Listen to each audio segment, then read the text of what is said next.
네, 안녕하세요. 5주차 고급 수영 수업 시작하겠습니다. 여러분들 추석 잘 보내셨나요? 네, 이번에 추석 연휴가 생각보다 길어서 여러분들 주말이랑 평일까지 같이 연속으로 잘 보내셨다고 생각이 듭니다. 추석 연휴 때는 여러분들 그래도 휴식을 위해서 저희가 휴강을 하였고요. 대신 15주차, 네, 그 이후에는 저희가 보강을 하기 때문에 여러분들 못했던 수업은 다 추후에 채워지기 때문에 너무 걱정하지 마시고요. 대신해서 순서는 4주차 수업을 15주차에 하는 게 아니고 그 전에 못했던 수업을 저희가 앞으로 당기고 여러분들이 실기도 병행하기 때문에 당연히 순서에 맞춰서 여러분들의 조금 인지를 그리고 수영했었던 기억을 최대한 떠올리게끔 그리고 이걸 왜 배우는지에 대해서 한 번 더 수성인명 구조에 대해서 여러분들한테 소개도 하고 어느 상황인지 또 사례도 같이 이렇게 들면서 여러분들이 그냥 수영을 하는 게 아니고 내가 이 수영을 해서 어떤 자격증을 딸 거고 어떻게 필요하구나 라는 것까지 여러분들이 안다면 아무래도 수영장 갈 때 조금은 동기가 부여가 되지 않을까 생각이 듭니다. 여러분들 수영 너무 힘들다고만 생각하지 마시고요. 여러분들이 조금 숙련되게 되면은 나중에 여러분들이 평생 즐길 수 있는 스포츠이기 때문에 좀 재밌게 그리고 좀 유익한 생각하시면서 강의 들어주셨으면 좋겠습니다. 네, 평형에 대해서 한번 같이 알아보겠습니다. 네, 5주차 목차입니다. 여러분들 평형 실력 향상 포인트 제가 좀 많이 강조하는 부분인데요. 이 실력 향상 포인트를 알아서 여러분들이 수영장에 가게 되면은 아무래도 정신없고 뭐 물도 생각해야 되고 환경에 대해서 적응하느라고 여러분들이 좀 집중을 못할 수도 있습니다. 왜냐하면 나의 신체의 주의를 다 기울이는데도 상당히 많은 생각을 해야 되기 때문에 여러분들이 포인트를 어느 정도 가지고 내가 이 동작할 때는 이 포인트를 한번 생각해야지. 좀 걸으면서 제가 실기 때도 힘들면 좀 걸어서 하다가 걸어도 된다고 표현을 하는 이유가 너무 체력적으로 힘들게 되면은 생각할 겨를이 없습니다. 그냥 앞으로 나아가는 데만 급급하는 것보다는 조금 걷고 조금 빠른 친구가 있으면은 먼저 가게끔 하고 저도 최대한 여러분들 힘들게 하는 수업이 아니라 여러분들이 좀 걷기도 하고 조금 즐겁게 재밌게 했으면 하는 바람인데 아마 조금 어려워하는 친구들도 없지 않아 있다고 생각이 듭니다. 그래도 수영 수업이 끝나고 난 이후에는 여러분들이 여름에 수영장에 가보고 싶은 마음이 들게끔 하는 게 저의 최종 목표이기도 합니다. 실내 향상 포인트 꼭 기억해 주시고 제가 가장 좋아하는 포인트이기도 합니다.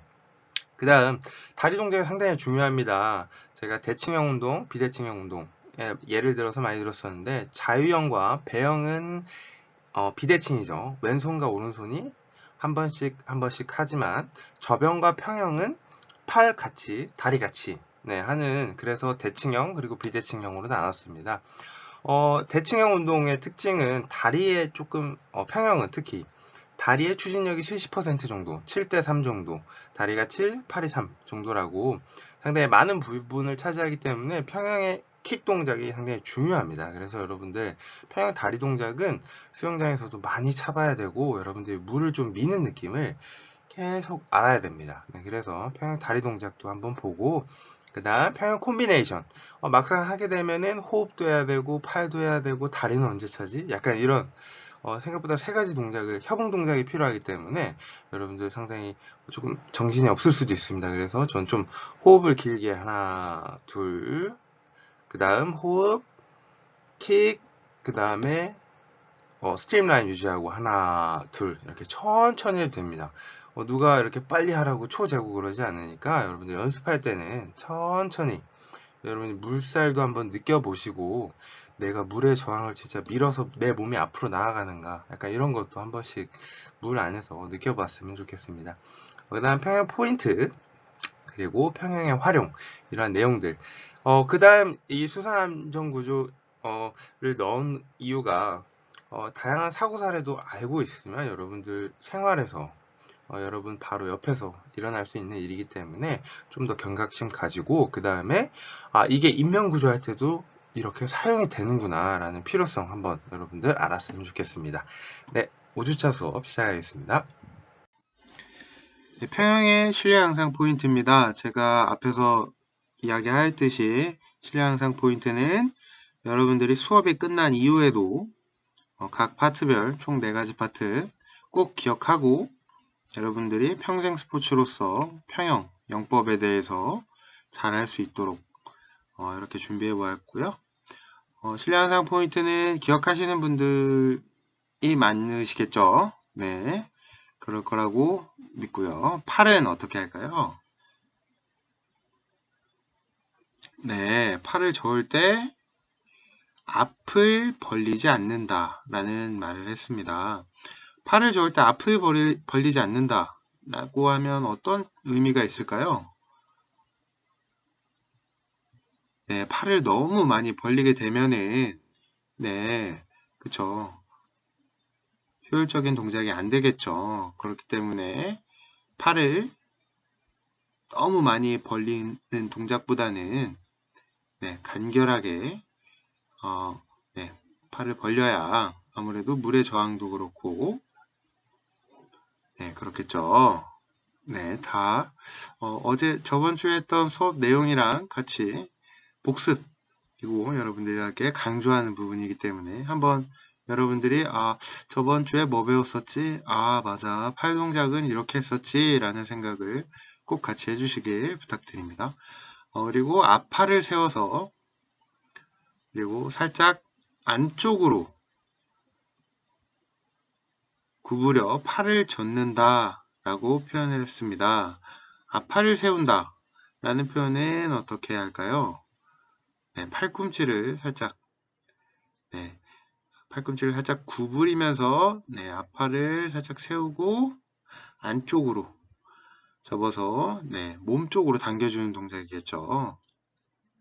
네, 그래서 팔 동작할 때 비록 추진력의 20%겠죠. 다리보다는 조금 적은 비율을 차지하고 있지만 평형을 구분해서 연습을 할 때 킥판을 잡고 평형 발차기만 해보기도 하고 다리에 킥판을 끼고 팔 동작만으로도 평형을 앞으로 나아가는 동작을 연습하기도 합니다. 왜냐면은 평형의 팔 동작도 호흡과 연결되고 중요한 부분이기 때문에 퍼센트가 낮다고 해서 소홀하게 생각하면 안 됩니다.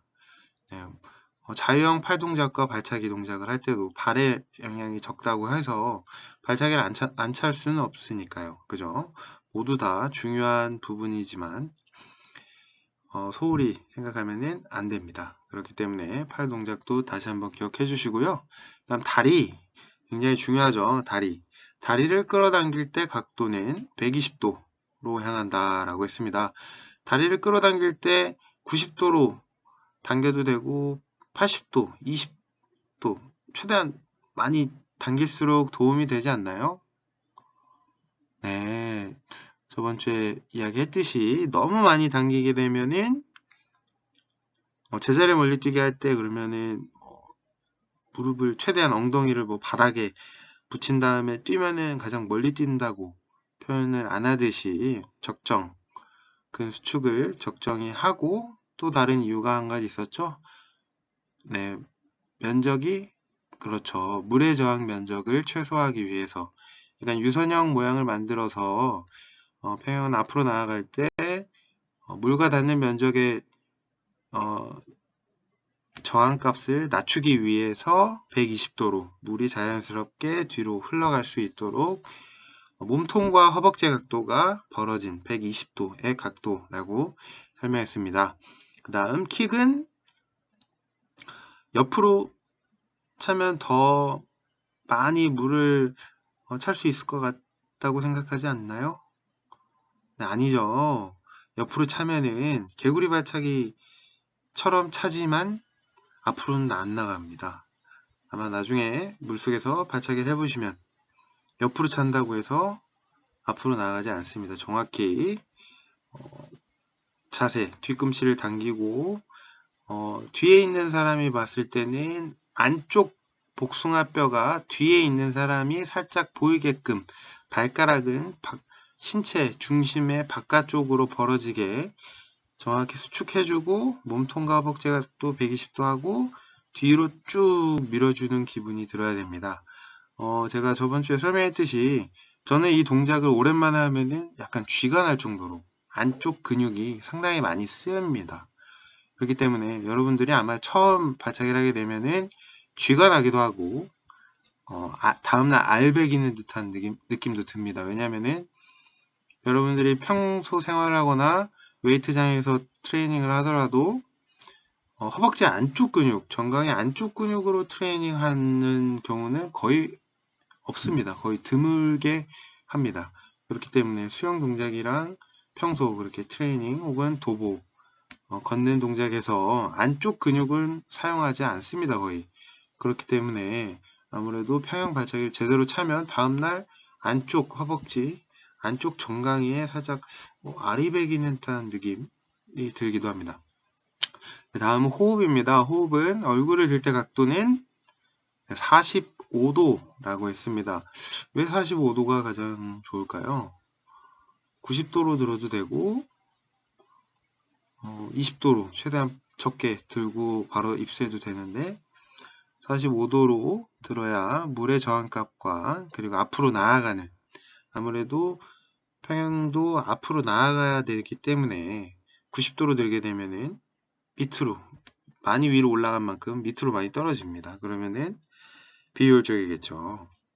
네, 다이빙 할 때도 90도 밑으로 떨어지는 것보다 약간 대각선, 사선 방향으로 떨어지듯이 낙차, 위로 올라갔다 내려가는 낙차를 최소화하고 물의 저항값도 적정선으로 하기 위해서 약 45도로 앞으로 나아가듯이 그렇게 하는 겁니다.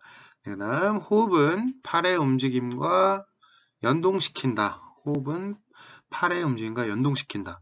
이게 한 줄로 표현하다 보니까 말은 되게 쉬운데요. 연동한다 라는 것은 타이밍은 제가 한번 설명했듯이 저는 평형을 할 때 일단 스트림라인을 유지하고요. 벽을 찬 다음 쭉 나아가다가 속도가 거의 줄었을 때 저는 마음속으로 이렇게 셉니다. 1, 2, 3 할 때 팔 동작으로 앞으로 한 다음 물 당겨주고 호흡하고 그 다음 팔을 쭉 뻗을 준비를 할 때 양손을 모았을 때 다리는 이미 킥 준비를 해놓고 팔을 펼침과 동시에 킥을 쭉 밀어주고 스트림라인 1, 2, 3 하고 팔 당기면서 호흡 다리 모아주고 팔 쭉 뻗어주면서 킥 약간 이런 타이밍을 스스로 정해야 됩니다. 아마 제가 이렇게 말로 설명을 하면은 그냥 이런 순서구나 라고 하지만 실질적으로 타이밍을 잡는 건 본인 스스로 물에서 제가 했던 이러한 타이밍을 속으로 생각하면서 수십 번, 수백 번, 1000번 정도는 연습을 해야 이게 좀 연동, 여기서 표현하는 연동이라는 기분을 알게 됩니다. 이게 구분 동작을 하게 되면은 호흡, 팔, 킥 이렇게 해버리면 아마 50cm 정도 앞으로 나갈 겁니다. 아니면 30cm 정도 아마 미세하게 나아가는 것을 느낄 수 있습니다. 당연히 저도 처음에 그랬고요. 그래서 평형 진짜 어렵네. 약간 이런 생각을 처음에 했었습니다. 근데 이 타이밍을 계속 생각하면서 연습을 많이 해야 됩니다. 다음은 콤비네이션입니다. 콤비네이션 기억나시나요? 네, 피니시에서 다리를 끌어당기고 얼굴을 들어 단숨에 숨을 들이쉰다. 네, 피니시에서 다리를 끌어당기고 얼굴을 들어 단숨에 숨을 들이쉰다. 약간 이것도 연동된 동작이겠죠. 다리 당기고 얼굴 들고 약간 이렇게 고가 아니고 다리를 끌어당김과 동시에 얼굴 숨 마시고 팔 뻗으면서 킥 약간 이렇게 타이밍이 생각보다 좀 빠르게 따당 탕 따당 탕 약간 이런 이러한 템포 혹은 이러한 조절이 필요한 동작입니다. 그래서 지금 앞에서 설명한 이 네 가지의 이 포인트는 꼭 기억해 주시길 부탁드립니다. 네, 평형의 다리 동작입니다. 앞에서 강조했듯이 기억 다들 하시고 있을 거라고 생각됩니다. 120도 중요하다고 이야기했었고요. 다리가 상당히 많은 퍼센트를 유지하기 때문에 B의 사진과 A의 사진 비교하듯이 닿는 면적이 상당히 차이가 많이 나는 것을 볼 수 있습니다. 무릎을 너무 많이 끌어당기게 되면은 저항이 허벅지에 정통으로 받게 되어 크게 감속합니다. 게다가 그 상태로 킥을 하기 때문에 발이 움직이는 거리가 커지고 움직임의 균형이 무너진다라는 표현을 합니다. 즉 거리에서만큼 가속에서 차이가 상당히 많이 나는 사진을 볼 수 있고요. 위에 사진과 밑에 사진을 보면은 여러분들이 만약에 A처럼 1m를 나갈 수 있다면 무릎을 너무 많이 끌어당길 경우 B 사진처럼 80cm 밖에 나아가지 못하는 한 번의 동작에 이렇게 20cm나 차이가 나는 이러한 대조적인 모습을 볼 수 있습니다. 무릎을 많이 끌어당기지 말고 최대한 물의 저항을 받는 면적을 줄이면 감속을 막을 수 있습니다. 다리 동작은 이것만 저희가 강조하는 게 아니고요. A 사진에 발을 잘 보시면은 발가락이 약간 바깥쪽으로 향해 있는 걸 살짝 볼 수 있습니다. 그래서 제가 저번 시간에 이야기했듯이 연습 방법은 지상에서 발가락을 살짝 바깥쪽으로 몸의 중심에서 바깥쪽으로 벌려주고 안쪽 복숭아뼈가 뒤에 있는 사람한테 살짝 보일 정도로 살짝 벌려줘야 발을 밀을 때 물에 닿는 면적을 최대한으로 만들어야 여러분들이 또 뒤로 갈 때 작용력이 있어야 여러분들이 앞으로 가는 반작용력으로 물에서 앞으로 나아갈 수 있습니다. 그렇기 때문에 왜 그러한 동작을 할까라는 생각을 하지 마시고요. 여러분들이 지상에서라도 그렇게 연습을 해놔야 물 안에서 최대한 저런 자세를 만들 수 있습니다. 지상에서도 잘 안 되는 동작이 물속 들어간다고 잘 될까요? 네, 저는 잘 될 줄 알았는데 저도 해보니까 잘 안 되더라고요. 그래서 저도 똑같이 평형을 배울 때 물 밖에서 네, 발가락을 몸 중심에서 최대한 벌려보기도 하고 스트레칭도 일단 안쪽 근육을 조금 스트레칭을 해야 됩니다. 안쪽 정강이 안쪽 허벅지 안쪽 근육들이 상당히 놀랄 수 있기 때문에 제가 수영장에서 평형 발차기를 스트레칭 안 하고 했다가 허벅지 안쪽과 정강이 안쪽에 알이 배긴 적이 있기 때문에 여러분들에게 저처럼 평형 하다가 안쪽 허벅지에 알 배겨서 일주일 동안 근육통으로 고생하지 않길 바라는 마음에 여러분들은 안쪽 허벅지, 무릎 돌려주기나 안쪽 허벅지, 그리고 혹은 정강이 안쪽 스트레칭을 꼭 하길 부탁드립니다. 데이터로 검증한다라는 것은 여러분들이 다른 사람이 수영의 시간에 따라서 이동 속도의 변화를 나타낸 그래프이고요. X축과 Y축으로 나눠집니다. 시간에 따른 속도의 변화인데요.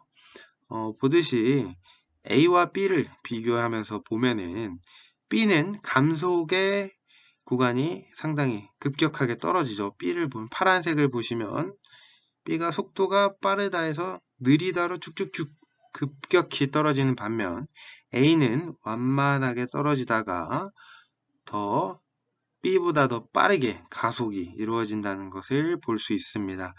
그렇기 때문에 여러분들이 이런 데이터를 보고 이렇기 때문에 이건 과학적으로 검증된 데이터고 가장 이상적인 각도고 가장 속도를 내기에 적합한 동작이구나 라는 생각을 같이 해주시면은 여러분들이 평형 발차기를 할 때 한 번 더 생각할 수 있게 됩니다.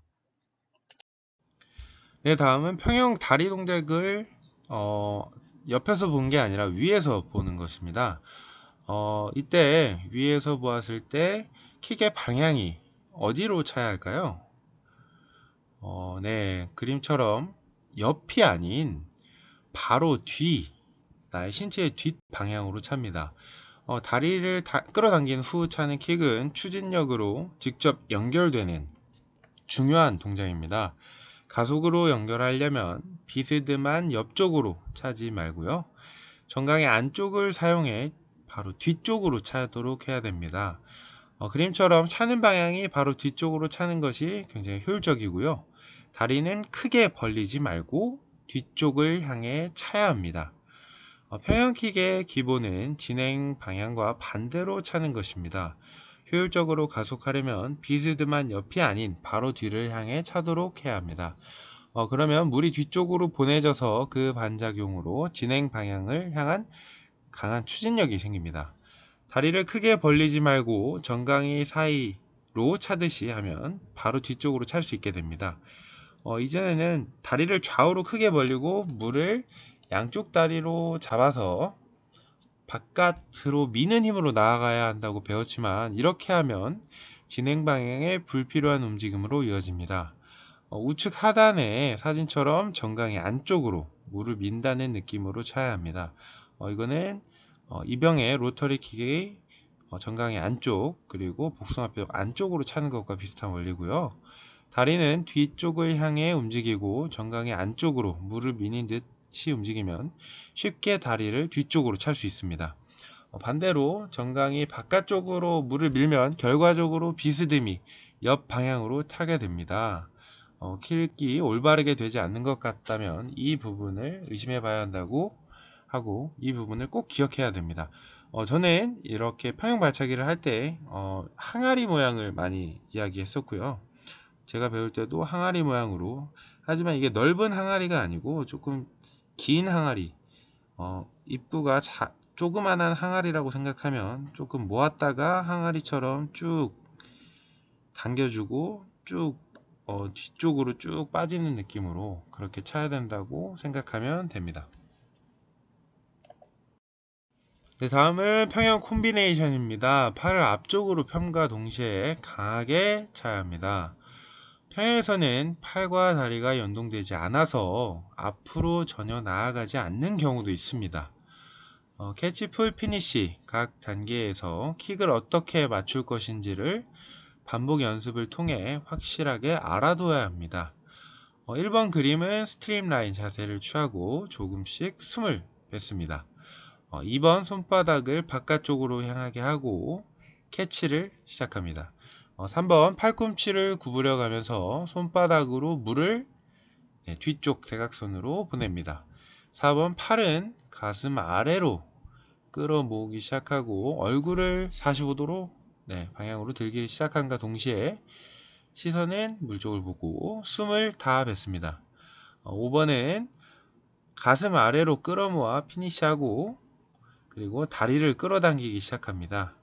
이때 얼굴을 들고 단숨에 숨을 빠르게 들여 마시고 해야 합니다. 6번째, 팔을 앞쪽으로 펴고 리커버리 합니다. 팔 뒤꿈치를 엉덩이 쪽으로 끌어당기고 얼굴을 물속으로 되돌리는 게 6번 동작입니다.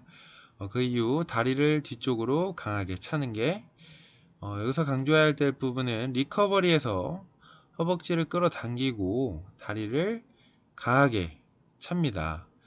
평형은 팔과 다리의 움직임이 복잡해서 조합할 때도 테크닉이 필요합니다. 특히 중요한 포인트는 캐치, 풀, 피니시 타이밍에 팔과 다리가 어떠한 동작을 하는지 파악해 주는 것입니다. 팔의 리커버리 타이밍에 다리를 끌어당겨야 합니다. 물속에서 연동이 잘 되지 않는 경우에는 지상에서 벤치 위에 배를 깔고 엎드려서 동작을 확인해 보아야 합니다. 호흡은 피니시와 동시에 한다고 생각하면 비교적 타이밍을 맞추기 쉽습니다. 필요 이상으로 얼굴을 많이 들면 가슴으로 물의 저항을 많이 받게 되므로 주의해야 하고요. 우측 하단의 그림은 풀을 할 때 숨을 모두 내뱉고 얼굴을 들었을 때 단숨에 숨을 들이마시는 그림입니다.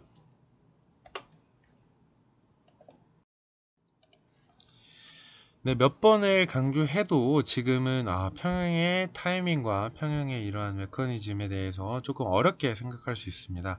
그래서 다시 한번 사진으로 평형 포인트에 대해서 다시 한번 이야기하겠습니다. 첫 번째 사진은 다이빙을 한 후에 물을 이렇게 뒤로 보내고 그 다음 2번 동작으로 하고 있는 겁니다. 이때 아무래도 스트림 라인을 유지해야 되고요. 2번 스트림 라인 유지 후 3번 손바닥을 바깥쪽으로 하여 물을 어떻게 하죠? 캐치하기 시작합니다. 다음 4번 양팔을 세워서 90도로 세워서 간결하게 팔을 젓습니다. 그 다음 6번 다리는 허벅지와 물을 바로 뒤로 찬 다음 스트림 자세를 취하는 거고요. 글처럼 다리 각도를 몸과 120도 해야 물의 저항을 가장 적게 받습니다. 그 다음 9번 동작에서는 팔접기에 맞춰 얼굴을 최소한으로 들어야 됩니다. 그 이유는 앞에서 많이 이야기했었죠.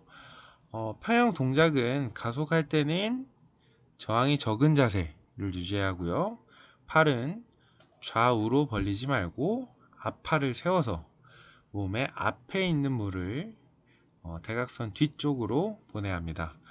다리도 좌우로 엄청 벌리는 게 아니라 정강이 안쪽으로 자신의 신체 뒤쪽으로 간결하게 차서 진행 방향으로서의 추진력을 만들어내는 게 중요합니다.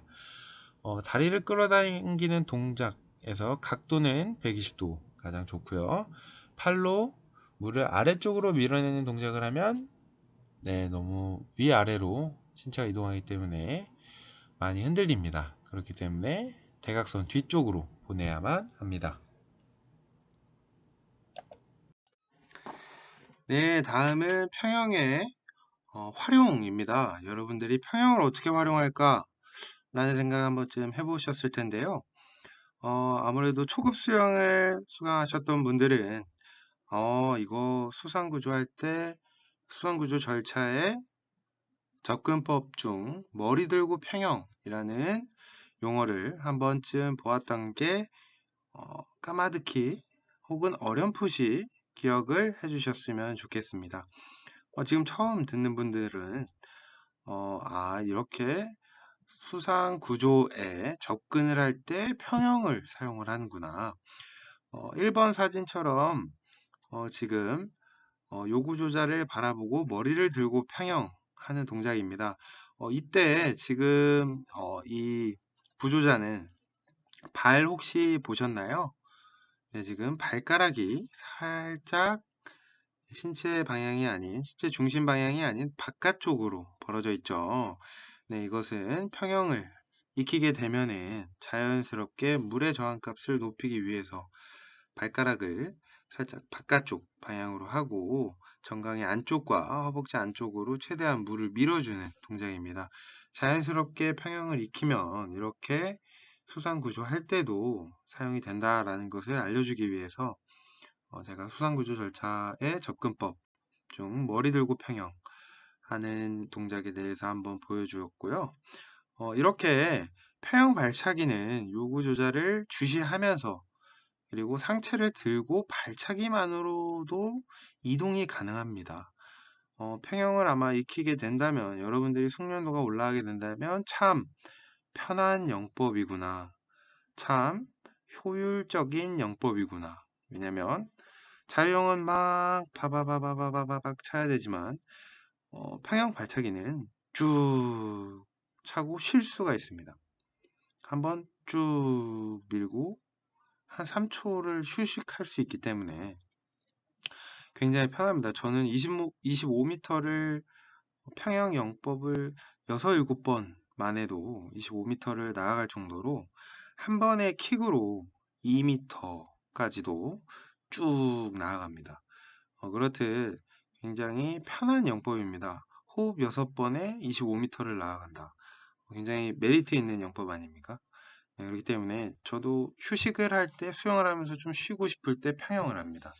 그렇듯 굉장히 쉬운 영법이고 편한 영법입니다. 하지만 많은 연습이 요구한다는 거 한 번 더 기억해 주시길 부탁드리고요.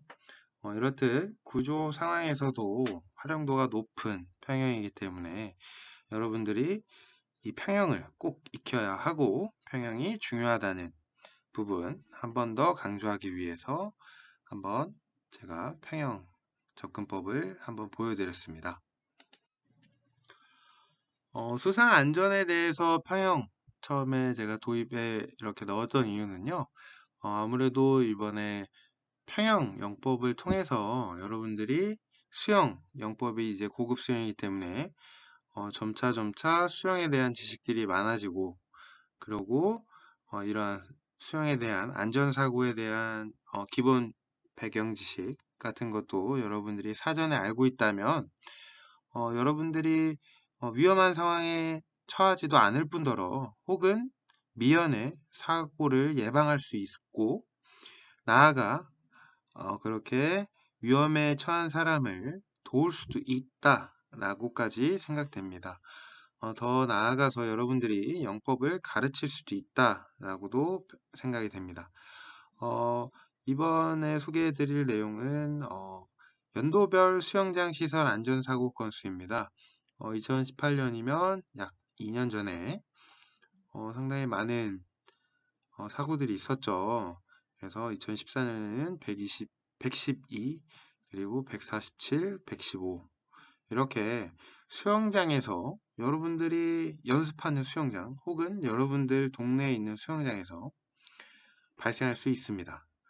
그리고 수영장 안전사고 연령별 현황에서 보면은 10세 미만 아이들이 상당히 많이 다치는 경우들이 있고요. 그 다음 10대 그리고 60대 이상이 많은 분포를 하고 있는 것으로 나타났습니다. 아무래도 이렇게 연령대를 알게 되면은 여러분들이 수영장에 가거나 혹은 물놀이를 할 때 10대 미만 혹은 60대 이상의 사람들이 이러한 수상 안전사고가 발생하는구나 라는 것도 여러분들이 배경 지식으로 알고 있으면은 여러분들이 무의식 중에라도 이러한 사람들을 보게 된다면 조금 안전하게 혹은 좀 더 주의를 갖고 주변 사람들도 캐치할 수 있다고 생각이 됩니다. 다음은 수상 안전사고입니다. 인천서 다이빙 훈련하던 중학생 다이빙 때에 부딪혀 숨지기도 하였습니다. 이러한 사례들을 보여드리는 이유는 이러한 사고는 예상하지 않은 곳에서 발생하기 때문에 여러분들에게 불과 작년이었죠. 2019년 5월에 발생한 사건을 같이 한번 또 보는 시간을 갖게 되었습니다. 이러한 수영장에서 중학생 다이빙 선수입니다. 자유형, 배영, 접영, 평영, 다이빙 모든 게 다 익숙하고 물개와 같이 물에서 굉장히 편하게 즐길 수 있는 한 학생이 훈련 도중에 머리를 부딪혀 숨지는 사고가 발생하였습니다. 왜 이런 사고가 났을까요? 어떻게 보면은 부주의겠죠. 만약에 조금 더 주의하고 그랬다면은 벌어지지 않았을 텐데 참 안타깝습니다. 5일에 인천 미주홀 경찰서에 따르면 인천시 문학동 박태환 수영장 중에서 다이빙 때에 머리를 맞고 물속에서 추락하였습니다. 14세라고 나왔는데요. 지상훈련을 한 뒤 높이를 점차 올리며 다이빙 연습을 하다가 트위스트 자세에서 점프하는 과정에서 변을 당했습니다. 이렇게 병원으로 바로 이송됐지만 아무래도 머리를 부딪혔기 때문에 뇌출혈이나 머리 쪽 손상으로 인해서 사망하였습니다. 이 소년은 아무래도 전국대회 입상까지 했었던 유망주였지만 이러한 안타까운 사고를 발생하게 되었습니다.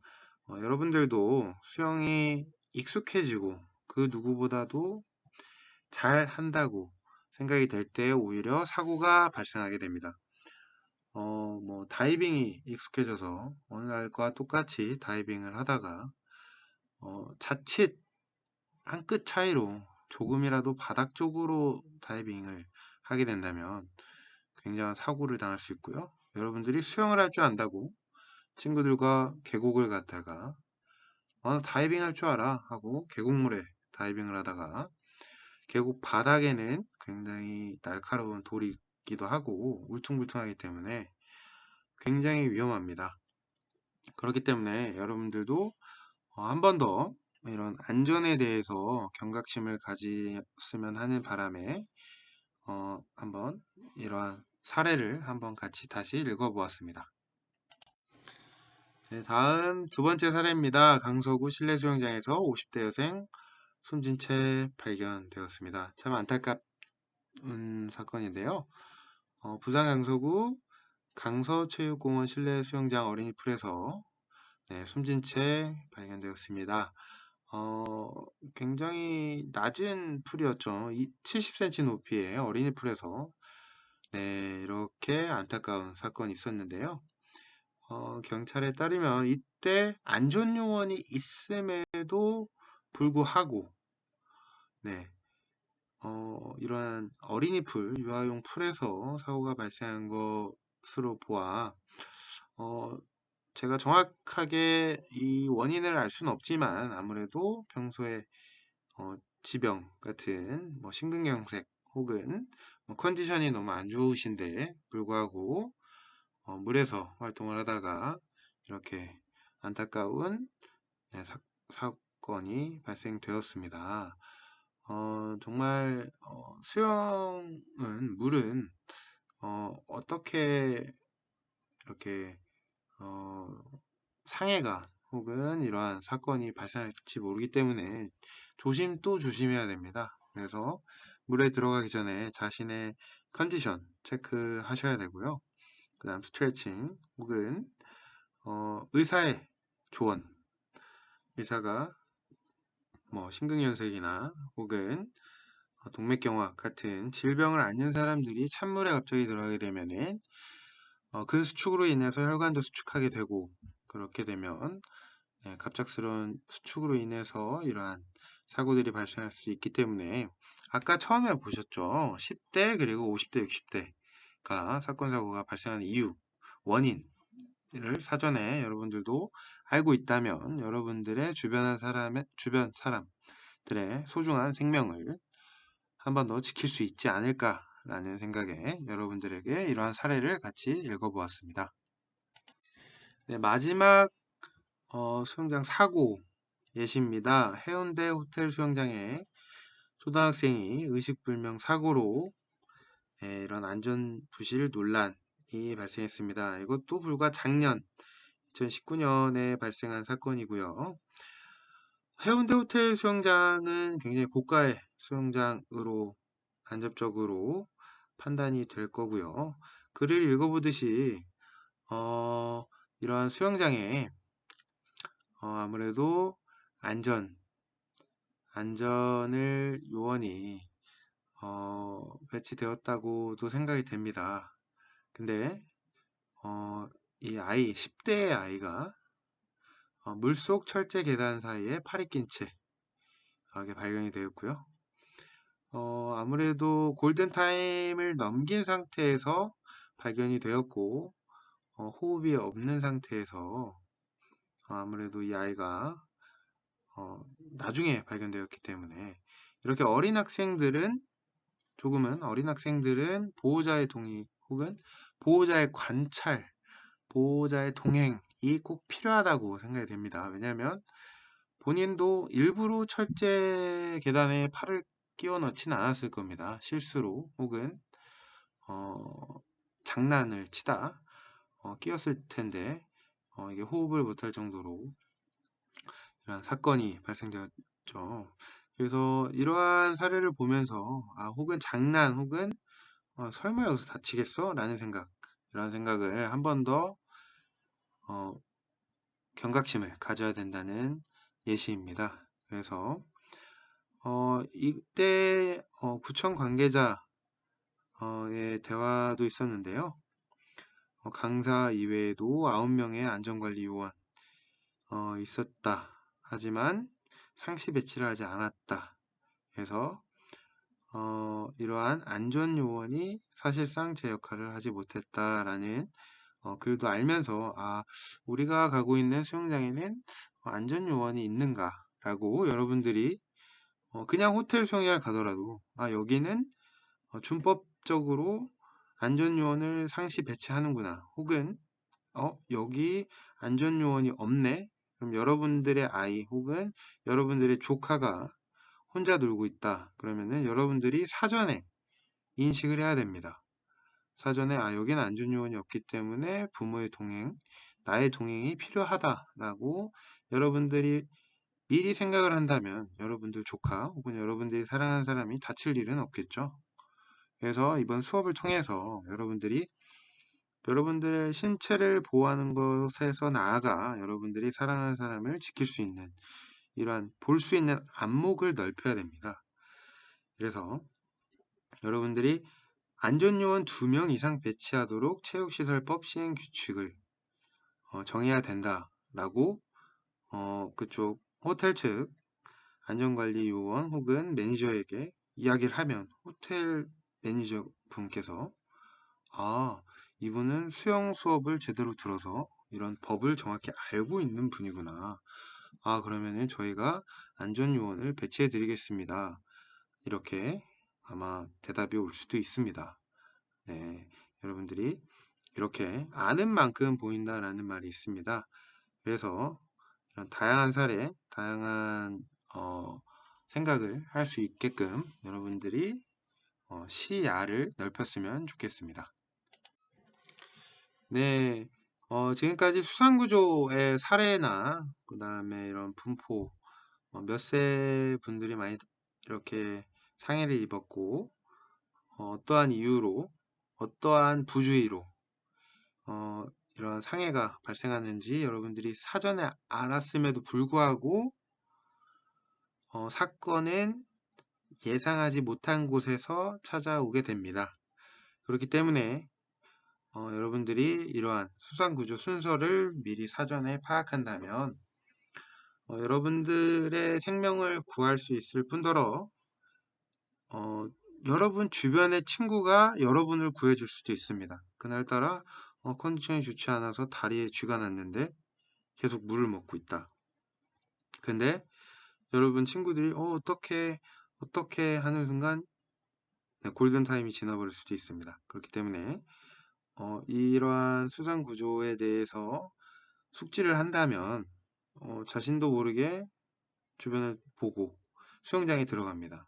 주변을 보는 이유는 구명환이 어디 있는지, 구명조끼가 어디 있는지, 혹은 내가 이 친구를 구조할 수 있는 게 도구들이 있는지 라는 게 주변을 본다라는 표현입니다. 저는 좀 그런 편입니다. 그래서 혹시나 주변에 발발할 수 있는 사건에 대해서 미리 사전에 인지하고, 그 다음 사건이 발생했을 때 당황하지 않고 바로 그곳으로 향해서 구조 도구를 던진다든가 구조를 한다든가, 이러한 것은 여러분들이 이번 수업을 통해서 꼭 알아야 하는 지식입니다. 간접 구조부터 시작해 보겠습니다. 간접 수상 도구입니다. 여러분들이 간접 수상 도구 딱 들어도 어떠한 도구들이 딱 떠오르시나요?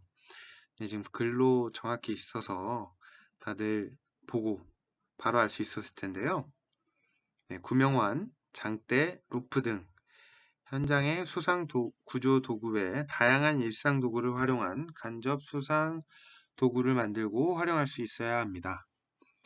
네, 평소 수상안전요원은 간접 구조 도구를 사용하는 방법을 숙지하고 연습해야만 하고요. 이렇게 저희 고급 수영 수업을 들은 사람들 또한 이러한 도구들을 사용하는 법은 굉장히 간편하고 여러분의 생명도 지킬 수 있을 뿐더러 주변 사람의 생명까지도 구할 수 있는 굉장히 유용한 방법입니다. 그래서 여러분들은 이러한 도구들의 용어와 용도를 정확히 알고 있어서 당장 계곡을 갔다 온 분들도 있었을 테고 바다를 가셨던 분들도 내가 이러한 도구들을 한번은 체크했는가? 라는 생각 하셨었나요? 네, 저는 여름에 계곡을 갔을 때 구명환의 위치를 사전에 체크한 적은 있었습니다. 네, 친구들과 수영장이나 계곡, 수영장은 못 갔고요. 계곡을 갔었을 때, 코로나 때문에 못 갔는데요. 계곡을 갈 때 저는 구명환의 위치를 확인한 적이 있었습니다. 한 가지 예로 진짜 익사 사고에 근접한 사람의 힘은 일반 사람들, 일반 평소인보다 2배 이상 강해집니다. 그렇기 때문에 간접 소상 구조 도구를 이용해서 주변 사람들의 생명을 지켜야 됩니다. 어설프게 수영한다고 해서 다가갔다가 같이 빠집니다. 네. 이거는 제가 제 친구들과 계곡을 갔었을 때의 사건인데요.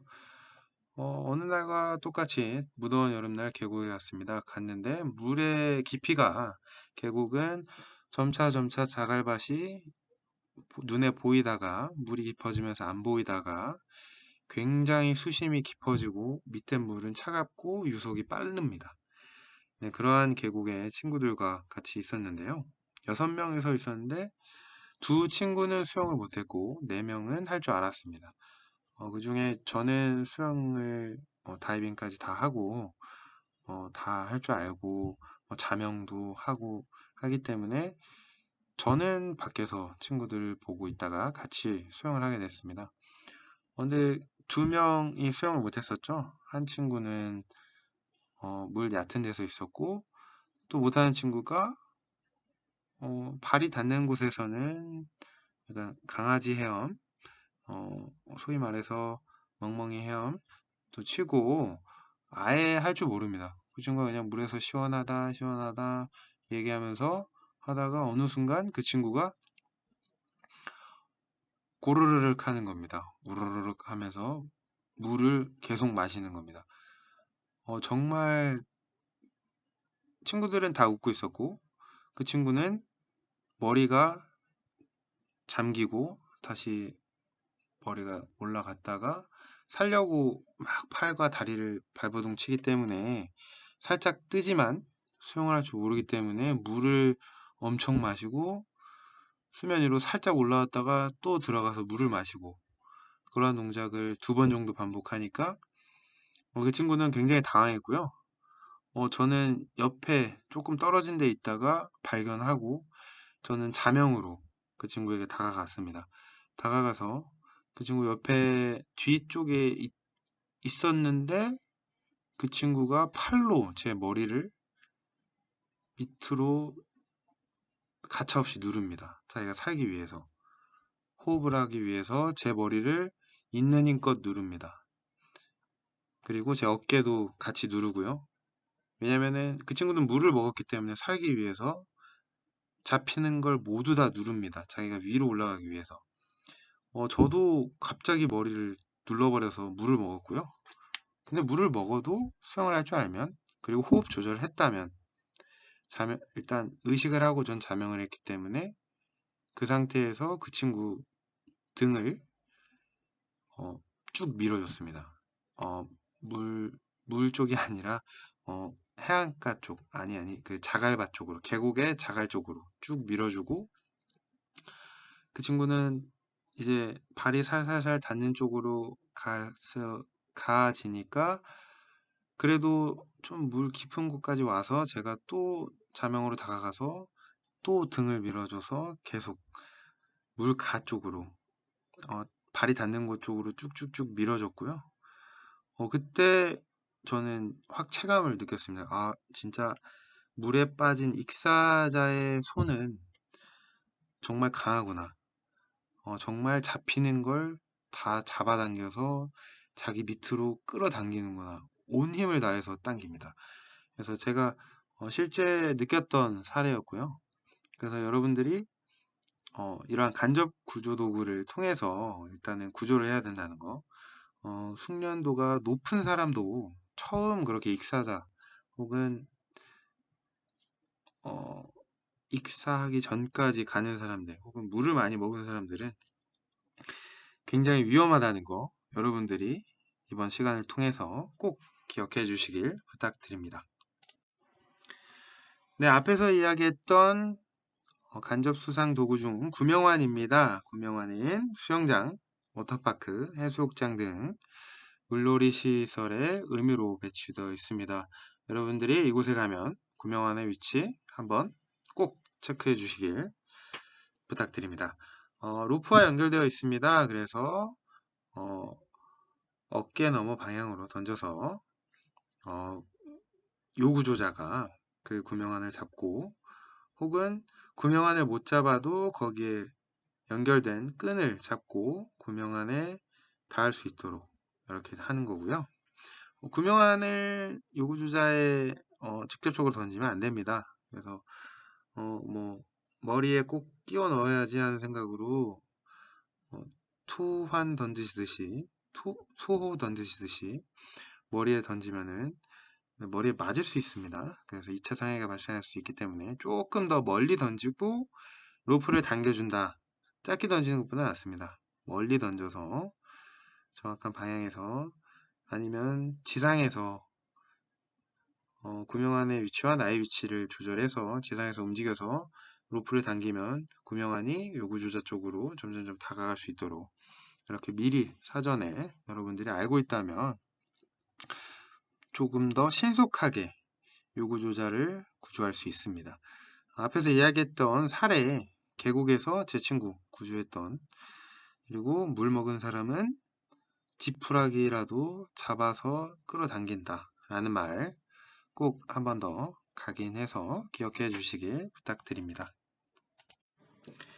네, 다음은 간접수상 도구에서 장대를 이용한 거고요. 지금 1번 사진을 보면은 장대이지만 바닥을 청소하는 솔입니다. 네, 이렇듯 여러분들 주변에 긴 나뭇가지, 장대 혹은 긴 아무거나 다 보인다면 여러분들이 이렇게 구조 활동에 사용할 수 있고요. 단점은 짧습니다. 그래서 이거는 조금 짧은 거리에 있는 사람들한테 사용할 수 있고요.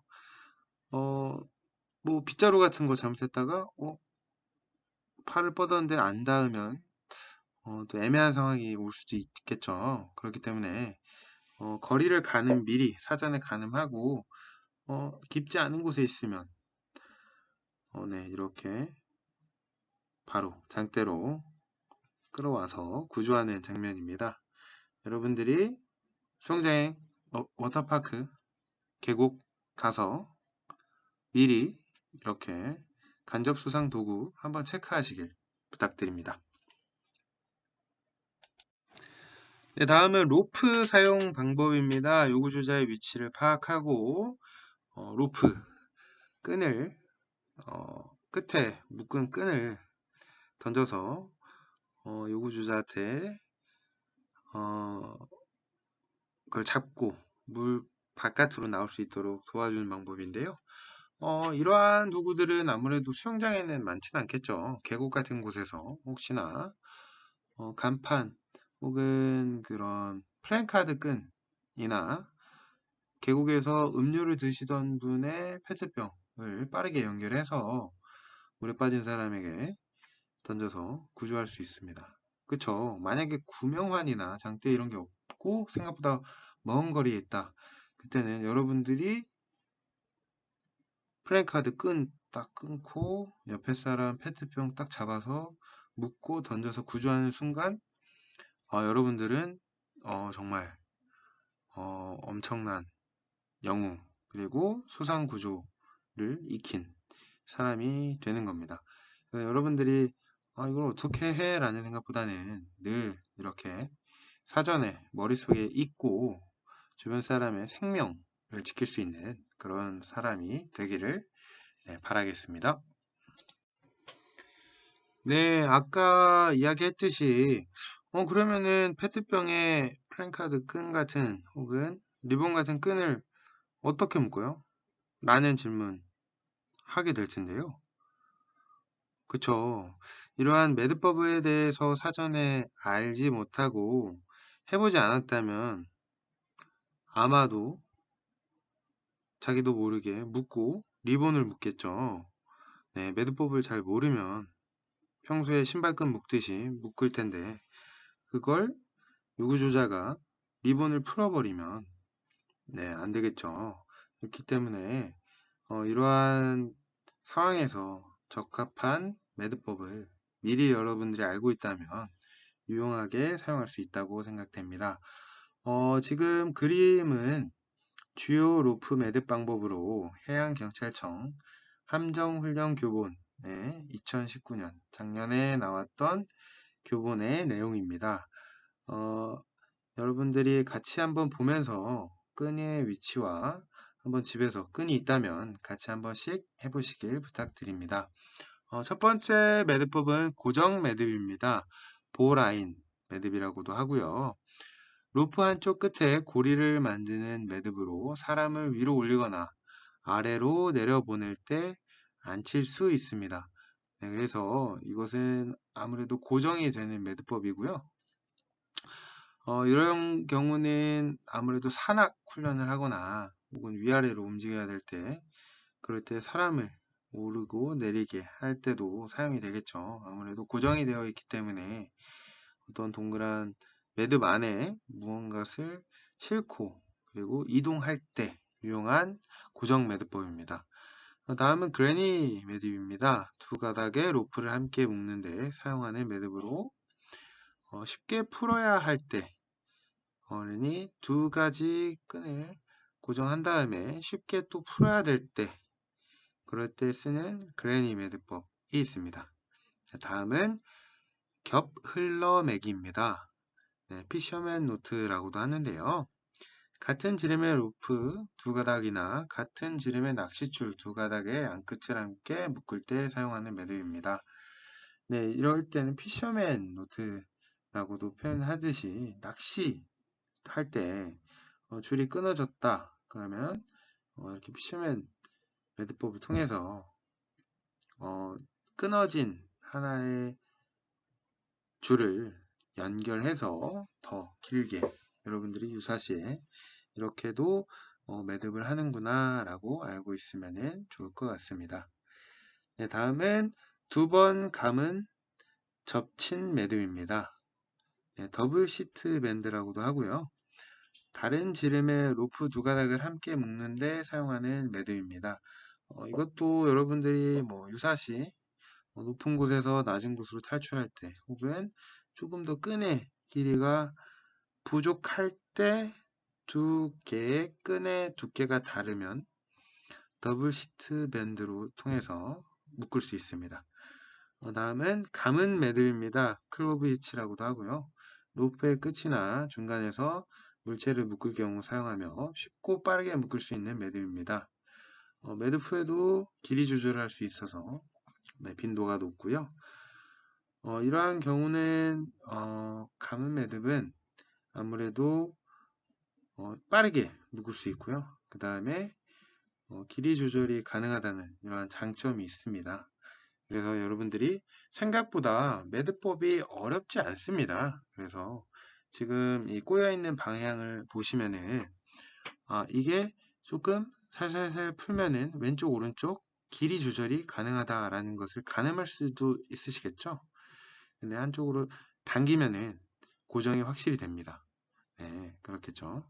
그래서 이러한 다양한 매듭법이 있다는 거 여러분들이 한번 매듭도 지어보고 이거는 이러한 상황에서 쓸 수 있겠다 라고 한 번쯤 여러분들이 생각하는 시간을 가졌으면 좋겠습니다.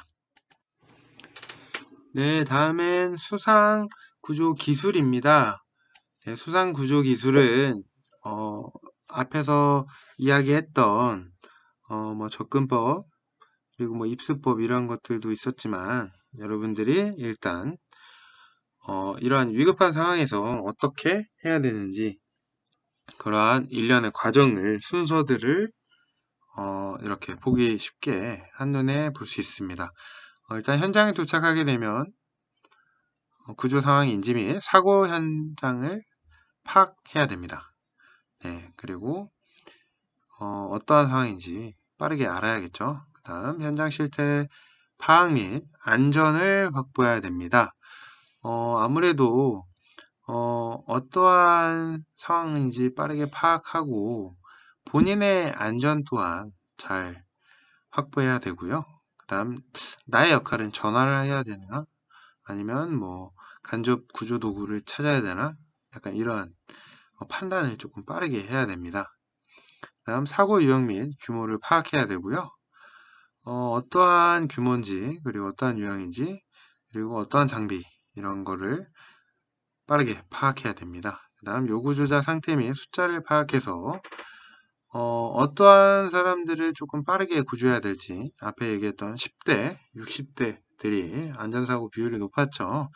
그래서 그런 사고 상황에서는 그러한 어린이 영유아나 그리고 어르신 분들을 먼저 구조하는 이유는 다 있겠죠. 그 다음 지원 세력 요청 판단을 합니다. 본인이 수용이 가능하지 범위를 넘어섰다면 수용 범위를 넘어섰다면 네, 세력 요청을 해야겠죠. 그 다음 장애 요인 및 위험 요소를 파악해야 됩니다. 어떤 게 방해가 되거나 혹은 위험 요소 혹은 집안이 약하거나 혹은 어떠한 날카로운 그러한 상황이 있거나 너무 높거나 뭐 이렇게 다양한 지형 이런 요소들을 파악해야 됩니다.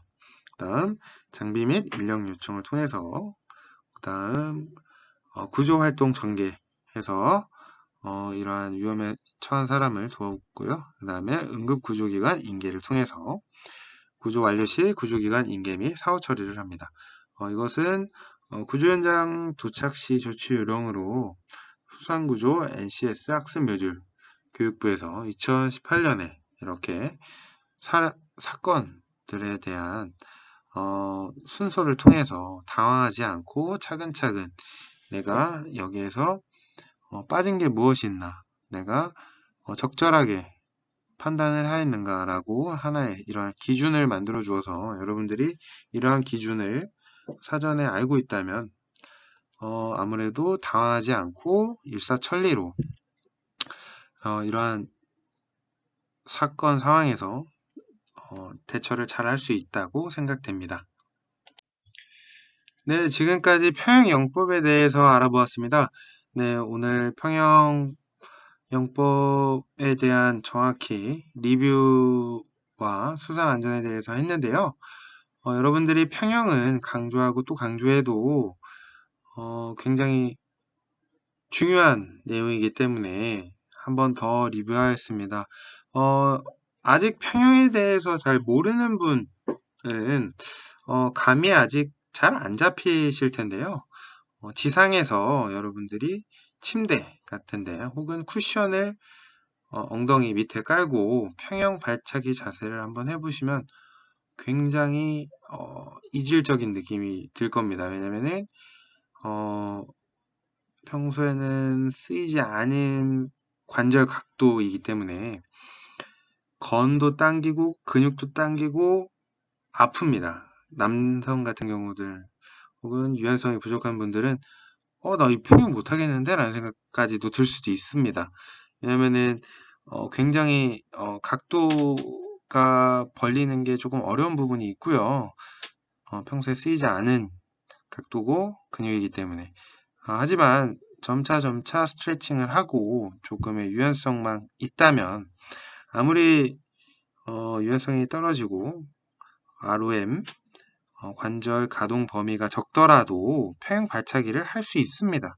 살짝만 발가락만 살짝 바깥으로 하고 발 안쪽으로 쭉쭉 밀어주는 연습을 하다 보면 처음에는 물을 그냥 스치는 기분 그냥 슉슉 앞으로 안 나갑니다. 근데 계속 연습하다 보면은 어느 순간 뭐야 쭉 밀리네 약간 몸이 나도 모르게 상체가 앞으로 쭉쭉 가네.